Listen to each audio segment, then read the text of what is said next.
Ah.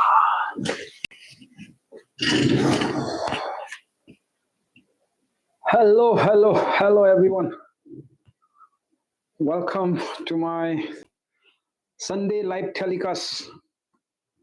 Ngasi nomaijing numit se ai mayam da live lecture se maram ama lejai aigi ngarang kharani mamang sida haukiba thoudok ama chinau singdai ama tamningba matau karamna mapui bona aibu kanbiki matau karamna mapui bona aingonda karam haina loina biki habese asigi matangda ai sakhi ama pige haina laksabani chinau singi mamangda asigi testimony se ai chinau singda amna oidagi leaning na leirne handagi ligi ana tawraga si se ai matam phangdabagi maramna ise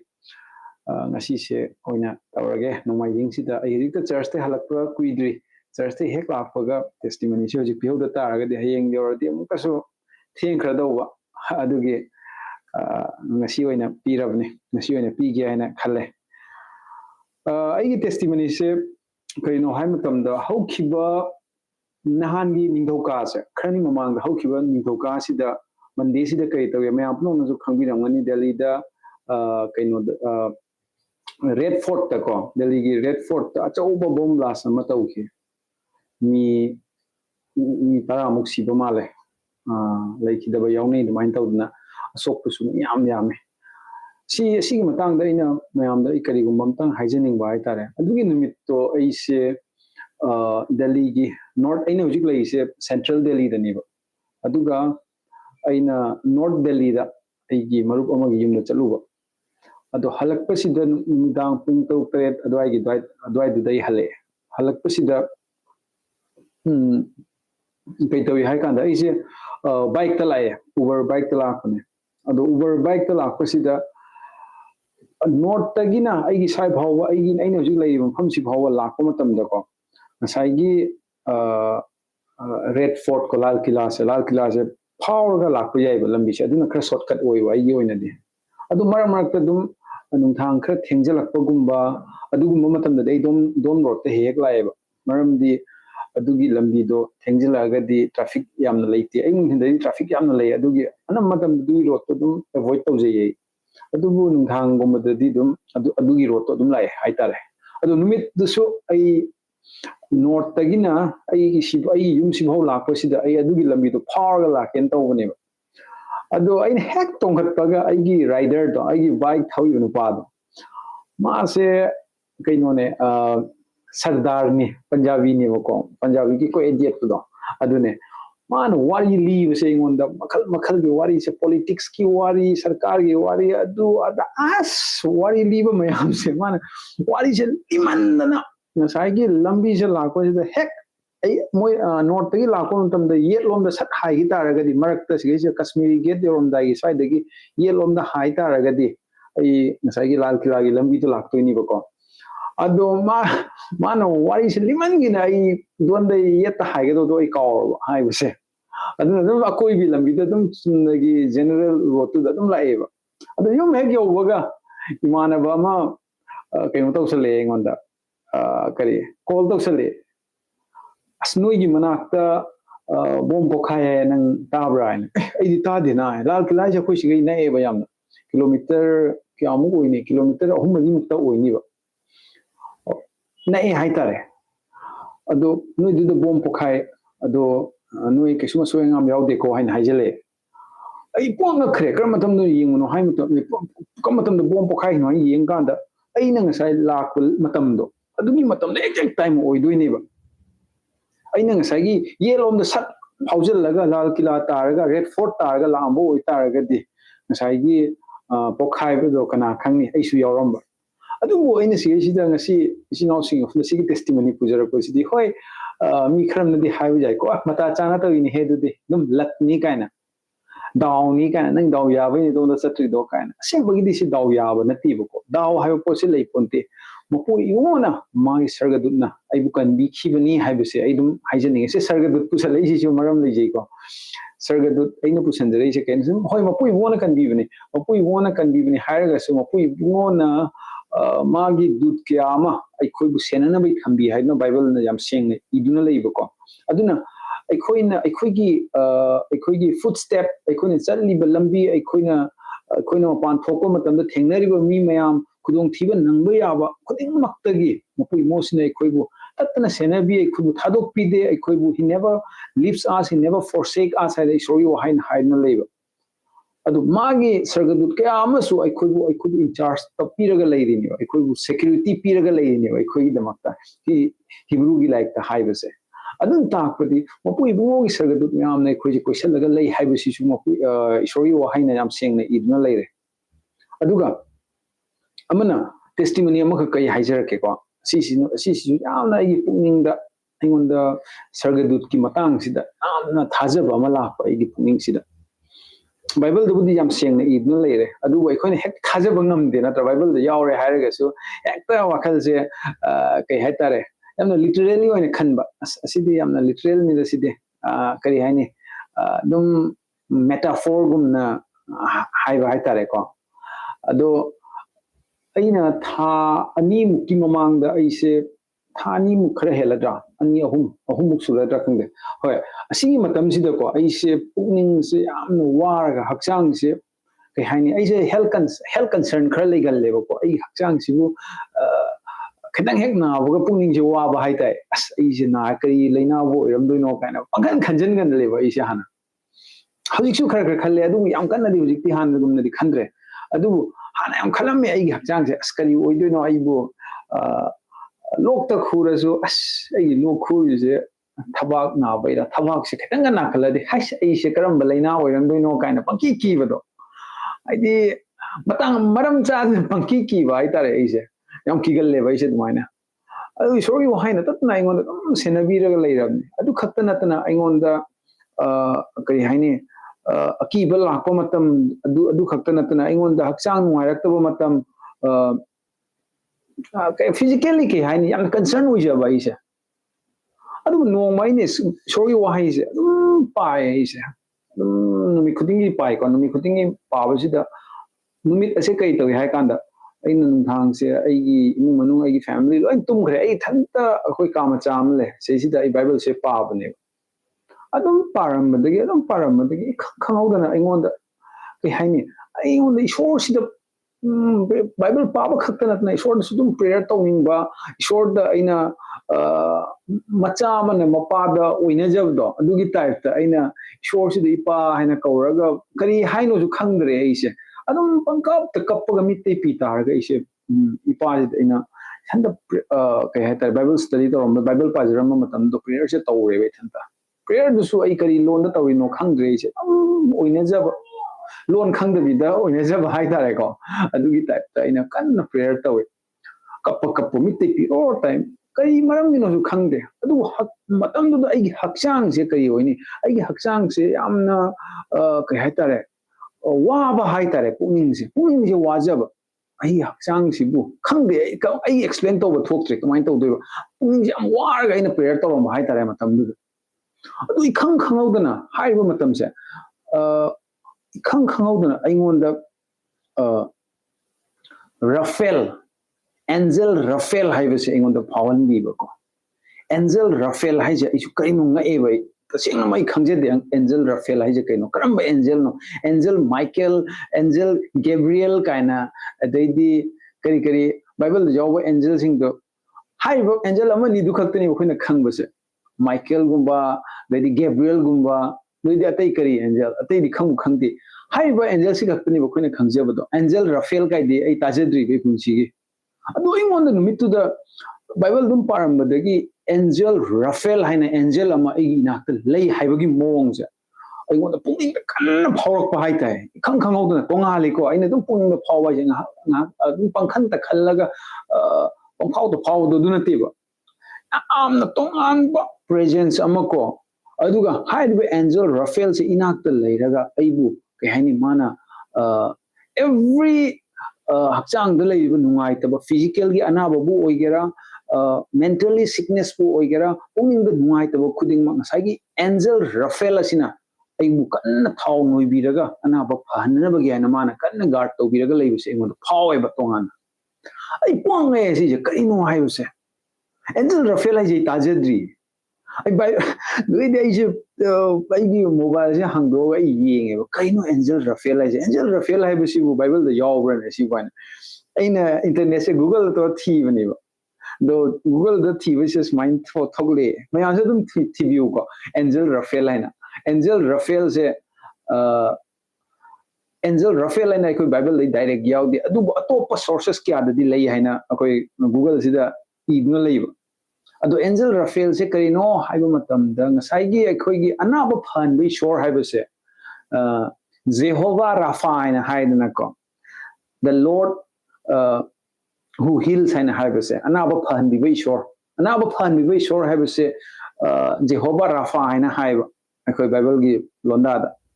ꯖꯦꯍꯣꯚꯥ ꯔꯥꯐꯥꯁꯦ ꯀꯥꯏꯗꯒꯤ ꯂꯥꯛꯏꯅꯣ ꯔꯐꯦꯜꯁꯦ ꯀꯥꯏꯗꯒꯤ ꯂꯥꯛꯏꯅꯣ ꯍꯥꯏꯕ ꯃꯇꯝꯗ ꯉꯁꯥꯏꯒꯤ ꯑꯅꯥꯕ ꯐꯍꯟꯕꯤꯕ ꯔꯥꯐꯥꯁꯦ ꯑꯁꯤꯁꯤꯅꯦꯕꯀꯣ ꯔꯐꯦꯜ ꯍꯥꯏꯁꯦ ꯉꯁꯥꯏꯒꯤ ꯀꯩꯅꯣꯁꯤꯗ ꯒꯨꯒꯜꯁꯤꯗ ꯌꯥꯝ ꯁꯦꯡꯅ ꯌꯥꯎꯕꯩ ꯋꯥꯅꯤꯗ ꯑꯩꯁꯦ ꯕꯥꯏꯕꯜꯗꯒꯤ ꯅꯠꯇꯦꯀꯣ ꯃꯌꯥꯝ ꯑꯗꯨꯝ ꯑꯗꯔꯋꯥꯏꯁ ꯈꯟꯕꯤꯒꯅꯨ ꯑꯩꯅ ꯍꯥꯏꯖꯩꯁꯦ ꯕꯥꯏꯕꯜꯗꯒꯤ ꯅꯠꯇꯦ ꯉꯁꯥꯏꯒꯤ ꯔꯐꯦꯜꯁꯤꯒꯤ ꯃꯇꯥꯡꯁꯦ ꯒꯨꯒꯜꯗ ꯊꯦꯡꯅꯖꯕꯅꯦ ꯃꯌꯥꯝꯁꯨ ꯑꯗꯨꯝ ꯑꯩꯅ ꯍꯥꯏꯖꯕꯁꯦ ꯑꯦꯒ꯭ꯔꯤ ꯇꯧꯗ꯭ꯔꯒꯁꯨ ꯏꯠꯁ ꯑꯣꯀꯦ ꯑꯗꯨꯝ ꯗꯤꯁꯑꯦꯒ꯭ꯔꯤ ꯇꯧꯔꯒꯁꯨ ꯀꯩꯁꯨ ꯀꯥꯏꯗꯦꯀꯣ ꯑꯗꯨꯝ ꯑꯩꯉꯣꯟꯗ ꯐꯥꯎꯖꯕ ꯑꯩꯒꯤ ꯄꯔꯁꯣꯅꯦꯜ ꯑꯩꯉꯣꯟꯗ ꯐꯥꯎꯖꯕꯗꯣ ꯑꯗꯨꯝ ꯍꯥꯏꯖꯕꯅꯦ ꯃꯌꯥꯝꯗ ꯊꯥꯖꯗ ꯌꯥꯗꯦ ꯍꯥꯏꯕ ꯅꯠꯇꯦ ꯑꯩꯉꯣꯟꯗ ꯐꯥꯎꯖꯈꯤꯕꯗꯣ ꯑꯗꯨꯅꯤ ꯑꯩ ꯃꯌꯥꯝꯗ ꯁꯦꯌꯔ ꯇꯧꯖꯕꯁꯦ ꯍꯥꯏꯔꯤꯕ ꯉꯁꯥꯏꯒꯤ ꯔꯐꯦꯜ ꯍꯥꯏꯕ ꯄꯣꯠꯁꯦ ꯉꯁꯥꯏꯒꯤ ꯔꯥꯐꯥ ꯑꯗꯨꯗꯩ ꯂꯥꯛꯄꯅꯦꯕ ꯔꯥꯐꯥ ꯍꯥꯏꯕꯁꯦ ꯖꯦꯍꯣꯚꯥ ꯔꯥꯐꯥ ꯍꯥꯏꯕꯗꯤ ꯗ ꯂꯣꯔꯗ who heals ꯑꯩꯈꯣꯏꯕꯨ ꯑꯅꯥꯕ ꯐꯍꯟꯕꯤꯕ ꯃꯄꯨ ꯏꯕꯨꯡꯉꯣ ꯑꯅꯥꯕ ꯐꯍꯟꯕꯤꯕ ꯏꯁꯣꯔ ꯑꯁꯤꯁꯤꯅꯦꯕꯀꯣ ꯖꯦꯍꯣꯚꯥ ꯔꯥꯐꯥ ꯍꯥꯏꯕꯁꯦ ꯑꯗꯨ ꯑꯣꯏꯇꯥꯔꯒꯗꯤ ꯉꯁꯥꯏꯒꯤ ꯑꯦꯟꯖꯦꯜ ꯔꯐꯦꯜꯁꯦ ꯉꯁꯥꯏꯒꯤ ꯑꯅꯥꯕ ꯐꯍꯟꯕꯤꯕ ꯁꯔꯒꯗꯨꯠ ꯍꯥꯏꯁꯦ ꯑꯣꯏꯅ ꯂꯩꯔꯝꯕꯒꯤ ꯋꯥꯅꯦꯕ ꯑꯩꯅ ꯒꯨꯒꯜꯗꯒꯤ ꯌꯦꯡꯕ ꯃꯇꯝꯗ ꯃꯌꯥꯝꯁꯨ ꯑꯗꯨꯝ ꯌꯦꯡꯕꯤꯌꯨꯀꯣ ꯒꯨꯒꯜꯗ ꯑꯦꯟꯖꯦꯜ ꯔꯐꯦꯜꯁꯦ ꯑꯗꯣ ꯍꯥꯏꯔꯤꯕ ꯑꯦꯟꯖꯦꯜ ꯔꯐꯦꯜꯁꯤꯅ ꯑꯩꯉꯣꯟꯗ ꯐꯖꯅ ꯑꯩꯒ ꯂꯣꯏꯅꯔꯒ ꯀꯩ ꯍꯥꯏꯅꯤ ꯑꯩꯉꯣꯟda ꯊꯧꯅꯥ ꯑꯣꯏꯕꯤꯔꯒ ꯑꯅꯥꯕ ꯐꯍꯟꯕꯤꯕ ꯑꯁꯤꯒꯤ ꯀꯩ ꯍꯥꯏꯅꯤ ꯑꯦꯁꯨꯔꯦꯟꯁ ꯑꯃ ꯑꯩꯉꯣꯟꯗ ꯐꯥꯎꯍꯟꯕꯤꯕ ꯍꯥꯏꯇꯥꯔꯦ ꯃꯥꯒꯤ ꯄ꯭ꯔꯦꯖꯦꯟꯁ ꯑꯦꯟꯖꯦꯜ ꯔꯐꯦꯜꯗꯨꯗ ꯑꯩꯅ ꯈꯣꯔꯝꯖꯒꯦ ꯑꯩꯕꯨ ꯅꯤꯡꯖꯒꯦ ꯍꯥꯏꯖꯕ ꯅꯠꯆꯗꯕꯀꯣ ꯏꯁꯣꯔꯅ ꯀꯌꯥꯝ ꯌꯥꯝꯅ ꯑꯩꯈꯣꯏꯁꯦ ꯅꯨꯡꯁꯤ ꯍꯥꯏꯕ ꯃꯇꯝꯗ ꯃꯥꯒꯤ ꯁꯔꯒꯗꯨꯠ ꯊꯥꯕꯤꯔꯒ ꯁꯔꯒꯗꯨꯠ ꯑꯩꯈꯣꯏꯅ ꯈꯪꯗꯕ ꯀꯌꯥ ꯑꯃ ꯂꯩꯔꯤꯕꯅꯦꯕ ꯕꯥꯏꯕꯜꯁꯤꯗ ꯏꯁꯣꯔꯒꯤ ꯃꯐꯝꯗ ꯑꯩꯈꯣꯏꯅ ꯈꯪꯗꯕꯩ ꯋꯥꯅꯦ ꯕꯥꯏꯕꯜꯗ ꯑꯃꯅꯤ ꯈꯛꯇ ꯃꯦꯟꯁꯟ ꯇꯧꯕꯒꯤ ꯑꯩꯈꯣꯏꯅ ꯑꯃꯅꯤꯗꯨ ꯈꯛꯇꯅꯦꯕ ꯑꯩꯈꯣꯏꯅ ꯈꯪꯖꯕꯁꯦ ꯑꯗꯨꯕꯨ ꯑꯦꯟꯖꯦꯜ ꯀꯣꯇꯤ ꯀꯌꯥꯅꯦꯕ ꯂꯩꯔꯤꯁꯦ ꯑꯗꯨꯁꯤꯡꯒꯤ ꯃꯔꯛꯇ ꯉꯁꯥꯏꯒꯤ ꯑꯦꯟꯖꯦꯜ ꯔꯐꯦꯜ ꯍꯥꯏꯁꯦ ꯑꯁꯤꯁꯨ ꯑꯃ ꯑꯣꯏꯗꯣꯏꯅꯦꯕ ꯑꯅꯥꯕ ꯐꯍꯟꯕꯤꯕ ꯑꯦꯟꯖꯦꯜꯁꯦ ꯗꯣꯛꯇꯔ ꯍꯥꯏꯇꯥꯔꯦ ꯏꯁꯣꯔꯒꯤ ꯗꯣꯛꯇꯔ ꯍꯥꯏꯔꯤꯕ ꯗꯣꯛꯇꯔꯁꯦ ꯏꯁꯣꯔꯒꯤ ꯑꯣꯏꯕ ꯗꯤꯚꯥꯏꯟ ꯗꯣꯛꯇꯔꯁꯦ ꯑꯩꯒꯤ ꯏꯅꯥꯛꯇ ꯂꯩꯕꯤꯔꯒ ꯑꯩꯉꯣꯟꯗ ꯁꯦꯟꯅꯕꯤꯔꯒ ꯑꯩꯕꯨ ꯑꯩꯉꯣꯟꯗ ꯄꯨꯛꯅꯤꯡꯗ ꯋꯥꯔꯝꯕ ꯑꯩꯅ ꯃꯆꯥ ꯑꯃ ꯑꯣꯏꯅ ꯃꯄꯥꯗ ꯑꯣꯏꯅꯖꯔꯒ ꯀꯞꯆꯔꯝꯕꯗꯣ ꯑꯗꯨꯗꯣ ꯃꯥꯅ ꯃꯄꯤ ꯇꯩꯊꯣꯛꯄꯤꯔꯒ ꯑꯩꯉꯣꯟꯗ ꯌꯥꯝꯅ ꯑꯩꯒꯤ ꯊꯃꯣꯏꯁꯤꯗ ꯀꯝꯐꯣꯔꯠ ꯇꯧꯕꯤꯕ ꯋꯥꯔꯝ ꯌꯥꯝꯅ ꯅꯨꯡꯉꯥꯏꯕ ꯏꯪꯊꯕ ꯑꯃ ꯄꯤꯔꯝꯃꯦꯕ ꯃꯇꯝꯗꯨꯗ ꯈꯔꯅꯤ ꯏꯀꯨꯏ ꯀꯨꯏꯗꯦ ꯊꯥ ꯑꯃꯅꯤꯒꯤ ꯃꯃꯥꯡꯒꯤ ꯋꯥꯔꯤꯅꯤꯀꯣ ꯑꯗꯨꯅ ꯑꯩꯅ ꯑꯗꯨꯝ ꯕꯥꯏꯕꯜ ꯄꯥꯕ ꯃꯇꯝꯗ ꯑꯣꯜꯋꯦꯁ ꯏꯁꯣꯔꯒꯤ ꯁꯔꯒꯗꯨꯠꯁꯤꯅ ꯑꯗꯨꯝ ꯂꯣꯏꯅꯕꯤꯔꯒ ꯏꯁꯣꯔꯒꯤ ꯁꯔꯒꯗꯨꯠꯁꯤꯅ ꯑꯗꯨꯝ ꯁꯦꯟꯅꯕꯤꯔꯒ ꯂꯩꯕꯒꯨꯝꯅ ꯑꯗꯨꯝ ꯇꯧꯋꯦ ꯍꯥꯏꯕ ꯇꯥꯔꯦꯀꯣ ꯏꯆꯤꯟ ꯏꯅꯥꯎꯁꯦ ꯑꯁꯤ ꯑꯩꯉꯣꯟꯗ ꯑꯩ ꯃꯃꯥꯡꯉꯩꯗ ꯁꯨꯡꯊꯣꯛ ꯊꯣꯛꯈꯤꯗ꯭ꯔꯤ ꯑꯁꯤ ꯅꯧꯅ ꯊꯣꯛꯄ ꯑꯦꯛꯁꯄꯤꯔꯤꯌꯦꯟꯁꯅꯦ ꯁꯤꯁꯦ ꯃꯤꯅꯒ ꯑꯗꯨꯝ ꯑꯦꯟꯖꯦꯜꯒꯤ ꯃꯇꯥꯡꯗ ꯋꯥꯔꯤ ꯀꯌꯥ ꯀꯔꯤ ꯌꯥꯝ ꯁꯥꯏ ꯇꯦꯁꯇꯤꯃꯣꯅꯤ ꯃꯌꯥꯝ ꯄꯤ ꯑꯩ ꯀꯌꯥ ꯊꯥꯖꯒꯟꯗꯦꯕ ꯁꯤꯁꯦ ꯑꯁ ꯕꯥꯏꯕꯜꯗ ꯌꯥꯎꯕꯗꯨ ꯈꯛꯇ ꯍꯥꯏꯅ ꯑꯩ ꯃꯣꯛꯑꯒ ꯑꯗꯨꯝ ꯂꯩꯌꯦꯕ ꯑꯗꯨ ꯑꯩꯉꯣꯟꯗ ꯊꯣꯛꯆꯜꯂꯛꯄꯁꯤꯗꯤ ꯑꯩꯁꯨ ꯕꯥꯏꯕꯜꯒꯤ ꯑꯒꯦꯟꯁꯇꯗꯤ ꯑꯣꯏꯗꯕꯀꯣ ꯃꯨꯟꯅ ꯌꯦꯡꯕ ꯃꯇꯝꯗ ꯖꯦꯍꯣꯚꯥ ꯔꯥꯐꯥ ꯍꯥꯏꯔꯤꯕꯅꯦ ꯖꯦꯍꯣꯚꯥ ꯔꯥꯐꯥ ꯍꯥꯏꯁꯦ ꯑꯩꯈꯣꯏꯕꯨ ꯑꯅꯥꯕ ꯐꯍꯟꯕꯤꯕ ꯏꯁꯣꯔꯅꯤ ꯑꯗꯨ ꯑꯣꯏꯇꯥꯔꯒꯗꯤ ꯑꯗꯨꯒꯤ ꯏꯟꯆꯥꯔꯖ ꯑꯃ ꯑꯅꯥꯕ ꯐꯍꯟꯕꯒꯤ ꯏꯟꯆꯥꯔꯖ ꯑꯃ ꯑꯦꯟꯖꯦꯜ ꯑꯃ ꯁꯣꯏꯗꯅ ꯂꯩꯒꯅꯤ ꯍꯥꯏꯕꯁꯦ ꯑꯩꯉꯣꯟꯗ ꯄꯨꯛꯅꯤꯡꯗ ꯐꯥꯎꯔꯛꯑꯦꯕꯀꯣ ꯑꯗꯨꯒꯤ ꯃꯔꯝꯅ ꯉꯁꯥꯏꯒꯤ ꯑꯦꯟꯖꯦꯜ ꯔꯐꯦꯜ ꯍꯥꯏꯕꯁꯦ ꯑꯩꯉꯣꯟꯗ ꯐꯥꯎꯖꯈꯤꯕꯅꯤ ꯑꯩꯉꯣꯟꯗ ꯅꯨꯃꯤꯠꯇꯨꯗꯒꯤ ꯑꯗꯨꯝ ꯉꯁꯤ ꯐꯥꯎꯕ ꯑꯗꯨꯝ ꯏꯁꯣꯔꯒꯤ ꯁꯔꯒꯗꯨꯠꯁꯤꯅ ꯑꯗꯨꯝ ꯂꯣꯏꯅꯕꯤꯔꯒ ꯏꯁꯣꯔꯒꯤ ꯁꯔꯒꯗꯨꯠꯅ ꯂꯣꯏꯅꯕꯤꯕ ꯍꯥꯏꯕꯁꯦ ꯏꯁꯣꯔꯕꯨ ꯔꯤꯄ꯭ꯔꯖꯦꯟ ꯇꯧꯔꯤꯕꯅꯤ ꯏꯁꯣꯔꯅ ꯂꯣꯏꯅꯕꯤꯔꯒ ꯑꯩꯅ ꯌꯥꯝꯅ ꯁꯣꯟꯖꯕ ꯑꯦꯔꯤꯌꯥ ꯍꯥꯏꯇꯥꯔꯦ ꯉꯁꯥꯏꯒꯤ ꯍꯦꯜꯊ ꯀꯟꯁꯔꯟ ꯑꯣꯏꯕꯁꯦ ꯑꯩꯒꯤ ꯍꯛꯆꯥꯡꯒꯤ ꯃꯇꯥꯡꯗ ꯌꯥꯝꯅ ꯄꯨꯛꯅꯤꯡ ꯈꯟꯖꯕ ꯑꯁ ꯑꯩꯕꯨ ꯍꯛꯆꯥꯡꯁꯦ ꯈꯔ ꯅꯣꯏꯈꯠꯂꯛꯑꯕꯅꯦ ꯑꯩꯕꯨ ꯋꯦꯠ ꯒꯦꯟ ꯇꯧꯔꯕꯅꯦ ꯀꯥꯏꯅꯀꯣ ꯑꯩꯕꯨ ꯀꯔꯤ ꯂꯩꯅꯥ ꯑꯣꯏꯔꯝꯗꯣꯏꯅꯣ ꯑꯩꯁꯦ ꯂꯩꯅꯥ ꯑꯃ ꯀꯔꯤ ꯍꯥꯏꯅꯤ ꯖꯥꯠ ꯌꯥꯝ ꯈꯟꯒꯜꯂꯦꯕ ꯑꯩꯁꯦ ꯀꯥꯟꯅꯗꯕꯗ ꯑꯗꯨꯕꯨ ꯏꯁꯣꯔꯅ ꯑꯩꯒꯤ ꯑꯁꯣꯟꯕꯗꯣ ꯎꯕꯤꯕꯒꯤ ꯃꯥꯒꯤ ꯁꯔꯒꯗꯨ ꯊꯥꯕꯤꯔꯛꯑꯒ ꯑꯩꯉꯣꯟꯗ ꯀꯩ ꯍꯥꯏꯇꯥꯔꯦ ꯑꯅꯥꯕꯁꯦ ꯂꯥꯌꯦꯡꯕꯤꯔꯤꯅꯤ ꯍꯥꯏꯕꯁꯦ ꯑꯩ ꯊꯥꯖꯖꯩ ꯍꯥꯏꯕꯁꯤꯅꯤ ꯑꯩ ꯑꯗꯨꯝ ꯃꯌꯥꯝꯗ ꯏꯆꯤꯟ ꯏꯅꯥꯎꯁꯤꯡꯗ ꯑꯗꯨꯝ ꯁꯦꯌꯔ ꯇꯧꯖꯅꯤꯡꯕꯗꯣ ꯑꯗꯨꯒ ꯈꯔꯅꯤꯒꯤ ꯃꯃꯥꯡꯗ ꯕꯣꯝ ꯄꯣꯈꯥꯏꯈꯤꯕꯒꯤ ꯃꯇꯥꯡꯗꯁꯨ ꯑꯩꯅ ꯍꯥꯏꯖꯔꯦꯅꯀꯣ ꯑꯁꯤꯗꯁꯨ ꯑꯩꯅ ꯊꯥꯖꯖꯕꯁꯦ ꯉꯁꯥꯏꯒꯤ ꯑꯩꯒꯤ ꯎꯕꯔ ꯕꯥꯏꯛ ꯊꯧꯕꯤꯔꯤꯕ ꯅꯨꯄꯥꯗꯣ ꯑꯗꯨꯁꯨ ꯉꯁꯥꯏꯒꯤ ꯁꯔꯒꯗꯨꯠꯇꯨꯅ ꯃꯥꯅ ꯑꯩꯅ ꯁꯣꯝꯗ ꯆꯠꯀꯗꯕ ꯂꯝꯕꯤꯗꯣ ꯀꯥꯎꯅꯅꯕ ꯍꯥꯏꯅ ꯃꯥꯅ ꯋꯥꯔꯤ ꯀꯔꯤ ꯀꯔꯤ ꯃꯌꯥꯝ ꯁꯥꯟꯅꯔꯒ ꯉꯁꯥꯏꯒꯤ ꯂꯝꯕꯤꯗꯨ ꯆꯠꯍꯟꯗꯕꯤꯗ ꯆꯨꯝꯅꯒꯤ ꯑꯇꯣꯞꯄ ꯂꯝꯕꯤꯗꯨ ꯗꯥꯏꯚꯔꯠ ꯇꯧꯔꯒ ꯑꯩꯉꯣꯟꯗ ꯇꯦꯛꯇ ꯀꯥꯏꯅ ꯌꯨꯝ ꯌꯧꯍꯟꯕꯤꯔꯛꯄꯁꯦ ꯏꯁꯣꯔꯅ ꯂꯣꯏꯅꯕꯤꯕꯒꯤꯅꯤ ꯏꯁꯣꯔꯅ ꯆꯤꯡꯕꯤꯕꯒꯤꯅꯤ ꯍꯥꯏꯕꯁꯦ ꯑꯩ ꯑꯗꯨꯝ ꯃꯌꯥꯝꯗ ꯑꯩ ꯐꯣꯡꯗꯣꯛꯆꯅꯤꯡꯕꯒꯤꯅꯤ ꯍꯣꯏ ꯑꯩ ꯕꯥꯏꯕꯜ ꯚꯔꯁ ꯑꯃꯈꯛ ꯄꯥꯖꯒꯦ ꯑꯩ ꯁꯥꯝꯗꯒꯤ ꯂꯥꯏꯁꯣꯟ ꯏꯁꯩꯗꯒꯤ ꯕꯥꯏꯕꯜ ꯚꯔꯁ ꯑꯃꯈꯛ ꯄꯥꯖꯒꯦ ꯑꯗꯨꯒ ꯑꯩ ꯌꯥꯝ ꯁꯥꯡꯅ ꯃꯇꯝ ꯂꯧꯖꯔꯣꯏ ꯑꯗꯨꯒ ꯑꯗꯨꯝ ꯂꯣꯏꯅꯕ ꯃꯇꯝ ꯂꯣꯏꯁꯤꯟꯅꯕ ꯍꯣꯠꯅꯖꯒꯦ ꯁꯥꯝ 91ꯗꯒꯤꯀꯣ ꯊꯥꯒꯠ ꯏꯁꯩ ꯄꯟꯗꯨꯞ 38ꯗꯒꯤ ꯁꯥꯝ 91ꯗ ꯁꯨꯃꯥꯏꯅ ꯍꯥꯏ ꯋꯥꯡꯊꯣꯏꯔꯕ ꯃꯍꯥꯛꯀꯤ ꯊꯨꯞꯆꯐꯝꯗ ꯂꯩꯔꯤꯕ ꯃꯍꯥꯛꯅ ꯏꯉꯝ ꯉꯝꯕ ꯃꯍꯥꯛꯀꯤ ꯃꯔꯨꯝꯗ ꯄꯣꯊꯥꯖꯒꯅꯤ ꯑꯩꯅ ꯃꯄꯨ ꯏꯕꯨꯡꯒꯤ ꯃꯔꯝꯗ ꯍꯥꯏꯖꯒꯅꯤ ꯃꯍꯥꯛ ꯑꯩꯒꯤ ꯆꯪꯖꯐꯝꯅꯤ ꯑꯃꯁꯨꯡ ꯑꯩꯒꯤ ꯂꯥꯟꯕꯟꯅꯤ ꯑꯩꯒꯤ ꯏꯁꯣꯔꯅꯤ ꯃꯉꯣꯟꯗ ꯑꯩꯅ ꯆꯦꯠꯅ ꯊꯥꯖꯒꯅꯤ ꯁꯣꯏꯗꯅꯃꯛ ꯃꯍꯥꯛꯅ ꯅꯍꯥꯛꯄꯨ ꯎꯆꯦꯛ ꯐꯥꯕꯁꯤꯡꯒꯤ ꯂꯥꯡꯗꯒꯤ ꯀꯟꯕꯤꯒꯅꯤ ꯑꯗꯨꯒ ꯁꯥꯊꯤꯔꯕ ꯂꯥꯏꯅꯥꯗꯒꯤ ꯃꯍꯥꯛꯅ ꯅꯍꯥꯛꯄꯨ ꯃꯍꯥꯛꯀꯤ ꯃꯇꯨꯁꯤꯡꯅ ꯀꯨꯞꯁꯤꯟꯒꯅꯤ ꯃꯍꯥꯛꯀꯤ ꯃꯁꯥꯁꯤꯡꯒꯤ ꯃꯈꯥꯗ ꯅꯍꯥꯛꯅ ꯆꯪꯖꯒꯅꯤ ꯃꯍꯥꯛꯀꯤ ꯑꯆꯨꯝꯕꯅ ꯅꯍꯥꯛꯀꯤ ꯆꯨꯡ ꯑꯃꯁꯨꯡ ꯆꯨꯡꯒꯣꯏ ꯑꯣꯏꯒꯅꯤ ꯑꯍꯤꯡꯒꯤ ꯑꯀꯤꯕ ꯅꯍꯥꯛꯅ ꯀꯤꯔꯔꯣꯏ ꯅꯨꯡꯊꯤꯜꯒꯤ ꯃꯇꯝꯗ ꯄꯥꯏꯔꯤꯕ ꯇꯦꯟꯖꯩꯁꯨ ꯑꯗꯨꯒ ꯑꯃꯝꯕꯗ ꯆꯠꯂꯤꯕ ꯁꯥꯊꯤꯕ ꯂꯩꯅꯥ ꯅꯨꯃꯤꯠ ꯌꯨꯡꯕꯗ ꯂꯨꯝꯗꯨꯅ ꯂꯩꯔꯤꯕ ꯃꯥꯡ ꯇꯥꯛꯄ ꯃꯤ 1,000,000ꯅ ꯅꯍꯥꯛꯀꯤ ꯅꯥꯀꯟꯗ ꯇꯥꯕ ꯌꯥꯏ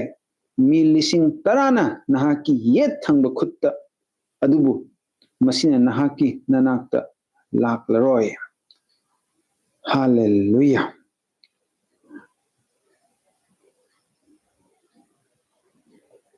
ꯑꯁꯤ ꯂꯥꯏꯁꯣꯟ ꯏꯁꯩ ꯁꯥꯝ 91ꯒꯤ ꯚꯔꯁ 1ꯗꯒꯤꯅ 7 ꯐꯥꯎꯕ ꯑꯁꯤ ꯂꯣꯏꯅꯃꯛ ꯄꯥꯔꯔꯣꯏꯒꯦ ꯃꯇꯝꯁꯦ ꯑꯗꯨꯕꯨ ꯆꯠꯈ꯭ꯔꯅꯤ 1ꯗꯒꯤꯅ 7 ꯐꯥꯎꯕꯁꯦ ꯑꯗꯨꯝ ꯄꯥꯖꯒꯦ ꯁꯤꯁꯤꯗ ꯌꯥꯝ ꯃꯌꯦꯛ ꯁꯦꯡꯅ ꯏꯔꯦ ꯃꯄꯨ ꯏꯕꯣꯅ ꯑꯩꯈꯣꯏꯕꯨ ꯌꯦꯟꯅ ꯌꯦꯅꯥꯎ ꯀꯣꯟꯕꯒꯨꯝꯅ ꯀꯣꯟꯁꯤꯜꯂꯒ ꯊꯝꯕꯤꯔꯤ ꯍꯥꯏꯅ ꯍꯥꯏ ꯑꯩꯈꯣꯏꯕꯨ ꯐꯠꯇꯕ ꯃꯌꯥꯝ ꯑꯃ ꯇꯥꯏꯕꯪꯄꯥꯟꯁꯦ ꯄꯨꯡꯃꯝ ꯃꯝꯈ꯭ꯔꯕꯁꯨ ꯅꯪꯒꯤ ꯑꯣꯏ ꯌꯦꯠꯇ ꯃꯌꯥꯝ ꯈꯨꯗꯣꯡꯊꯤꯕ ꯑꯅꯥ ꯑꯌꯦꯛ ꯅꯪꯕ ꯂꯩꯔꯒꯁꯨ ꯑꯁꯤ ꯑꯅꯥ ꯊꯣꯛꯑꯕꯁꯨ ꯅꯪꯕꯨꯗꯤ ꯊꯣꯛꯍꯟꯕꯤꯔꯣꯏ ꯍꯥꯏꯅ ꯃꯄꯨ ꯏꯕꯣꯅ ꯍꯥꯏꯗꯨꯅ ꯂꯩꯔꯦ ꯑꯁꯤꯅꯤ ꯍꯥꯏꯅ ꯑꯩꯅ ꯂꯧꯖꯩ ꯑꯁꯤ ꯍꯥꯏꯔꯦ ꯍꯥꯏꯅ ꯉꯁꯥꯏ ꯂꯩꯇꯕ ꯌꯥꯎꯈꯤꯕ ꯃꯤ ꯃꯌꯥꯝ ꯈꯨꯗꯣꯡꯊꯤꯕ ꯊꯧꯗꯣꯛ ꯑꯗꯨꯗ ꯑꯁꯣꯛ ꯑꯄꯟ ꯅꯪꯈꯤꯕꯗꯣ ꯃꯄꯨ ꯏꯕꯣꯟ ꯊꯣꯛꯍꯜꯂꯤꯅꯤ ꯍꯥꯏꯕ ꯅꯠꯆꯗꯦꯀꯣ ꯑꯗꯨꯒꯤ ꯃꯇꯥꯡꯗꯗꯤ ꯑꯩ ꯈꯪꯖꯗꯦ ꯑꯗꯨꯕꯨ ꯑꯩꯗꯤ ꯖꯁ ꯄꯔꯁꯣꯅꯦꯜ ꯑꯣꯏꯅ ꯑꯩꯒꯤ ꯄꯔꯁꯣꯅꯦꯜ ꯖꯔꯅꯤ ꯁꯤꯒꯤ ꯃꯇꯥꯡꯗ ꯑꯗꯨꯝ ꯏꯆꯤꯟ ꯏꯅꯥꯎꯁꯤꯡꯗ ꯑꯩ ꯁꯤꯌꯔ ꯇꯧꯖꯕꯅꯤ ꯑꯩꯉꯣꯟꯗ ꯃꯄꯨ ꯏꯕꯣꯟ ꯑꯗꯨꯛꯀꯤ ꯃꯇꯤꯛ ꯅꯨꯡꯁꯤꯕꯤ ꯍꯥꯏꯕꯁꯦ ꯌꯦꯡꯕꯤꯕ ꯏꯆꯤꯟ ꯏꯅꯥꯎ ꯈꯨꯗꯤꯡꯃꯛꯄꯨꯁꯨ ꯃꯄꯨ ꯏꯕꯣꯟ ꯑꯗꯨꯛꯀꯤ ꯃꯇꯤꯛ ꯅꯨꯡꯁꯤꯕꯤ ꯅꯍꯥꯛꯀꯤ ꯄꯨꯟꯁꯤꯗ ꯈꯨꯗꯣꯡꯊꯤꯕ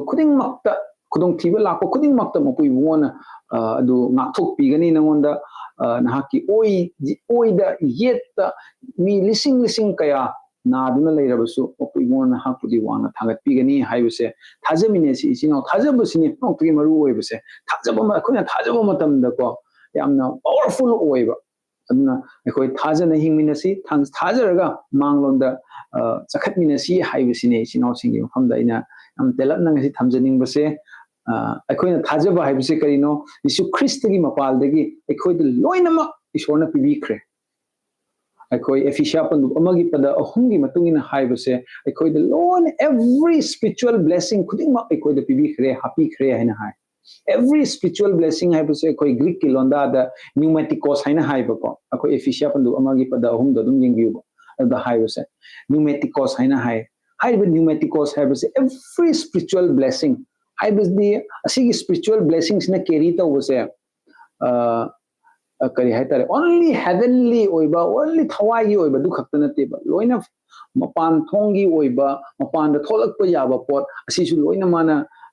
ꯕ꯭ꯂꯦꯁꯤꯡ ꯄꯤꯕꯤꯈ꯭ꯔꯕꯅꯦ ꯑꯩꯈꯣꯏꯗ ꯉꯁꯥꯏꯒꯤ ꯅ꯭ꯌꯨꯃꯦꯇꯤꯀꯣꯁ ꯍꯥꯏꯔꯤꯁꯦ ꯑꯦꯐꯤꯁꯤꯌꯥ 1:3ꯒꯤ ꯑꯦꯐꯤꯁꯤꯌꯟ ꯆꯦꯞꯇꯔ 1:3 ꯍꯥꯏꯔꯤꯕꯁꯦꯀꯣ ꯑꯗꯨꯅ ꯉꯁꯤ ꯑꯩꯈꯣꯏꯗ ꯖꯤꯁꯨ ꯈ꯭ꯔꯤꯁꯇꯒꯤ ꯃꯄꯥꯜꯗꯒꯤ ꯑꯩꯈꯣꯏꯗ ꯂꯣꯏꯅ ꯃꯄꯨ ꯏꯕꯣꯟꯅ ꯄꯤꯕꯤꯈ꯭ꯔꯦ ꯑꯗꯨꯕꯨ ꯍꯪꯕ ꯌꯥꯕ ꯋꯥꯍꯪꯗꯤ ꯂꯣꯏꯅ ꯄꯤꯕꯤꯈꯤꯕ ꯇꯥꯔꯒꯗꯤ ꯑꯩꯈꯣꯏ ꯀꯩꯗꯧꯕꯒꯤ ꯑꯩꯈꯣꯏ ꯑꯅꯥꯕ ꯐꯍꯟꯈ꯭ꯔꯦ ꯍꯥꯏꯔꯦ ꯑꯗꯨ ꯑꯣꯏꯇꯥꯔꯗꯤ ꯀꯩꯗꯧꯕꯒꯤ ꯑꯅꯥꯕ ꯐꯠꯇ꯭ꯔꯤꯅꯣ ꯍꯥꯏꯅ ꯍꯪꯉꯛꯄ ꯌꯥꯏꯕꯀꯣ ꯑꯗꯨꯕꯨ matau karamna si phagani haiba matamna matau karamna aikhoida pibi khraba bor khudingmak aikoi kai taibangda uo phangani haiba matamda thajabase matau tai chinausi thajabasina nang aigi bank ta paisa myam leita aragasu aina paisa do sijina ba haita taradi kem kande ba natra thajabasina nasagi aigi ATM card gumani thajaba haibase ATM card ne ATM machine dak namjal laga paisa jar jar chingthokpa yabugumna thajabasina already nangi kai haitare thawai ron gi every spiritual blessing in heavenly places kind of high ribang sa Ephesians 1:3 da yawi bado already cast out to yare ba du lok thokpa yare ba ko adu duni ina mayamda ai telapna hygienic base apu iwona yengbi be chino kuding maki mathakta hena bor pibo oisanu. We are all blessed in Christ Jesus. You are protected in Christ Jesus. Yeshu Christ gi mapalgi nang already protected oi khrabni adu khakta natana when Jesus said follow me Yeshu Christ na hai aigi tungi na ro haina hai when Jesus said follow me mana follow me hai ko matam anu khallaga yengbiu mangam na chatbi mi se kanano du etaragade nahang punsigi lambi chatpa matam da who is walking in front of you Yeshu Christ na tro aigi tungi lo haibagi arthadi Jisuna gi mangda chatli haibani ba adu etardi Jisuna gi mangda chataragadi every awaba every fattaba attack lakadaba khudingma Jesu Christ na hanam mayok nagaduri bini ichi nausing aduna when Jesus faced your enemy will definitely fail and Jesus will never fail Jesu Christ di kaidaw nungda fail oiroi maram aduna nahak ai nang busu Ishorna fail ohenbiroi maram di nangonda lakadaba asi anagi fattaba problem khuding makto Jesu Christ na already hana face tawradawni haibase asi haraga sinaw sinda puning thawacharaga matang asida losanna tawjage thagachari video ase howden lo phau yengbidama it's just a short video short yam tenba life ne mayam da ina testimony do share tawning bagi adum tawjabani sinaw singbusu ishorna loina bibo oisanu tekta kaidana leibiu ana ek yaudabo oisanu fattaba khudingmak Jesu Christ na Calvary cross ta pubi khre haibu thajaminaraga yan harauna nungaina ingthathana ekoi leiminasi Christ Jesu gi marang kaiba bordo adobodo mi punsida hena lakpo oresanu haiduna mayam da haijaraga matang asida ai bidai lawjarage see you in next video have a great evening bye bye thank you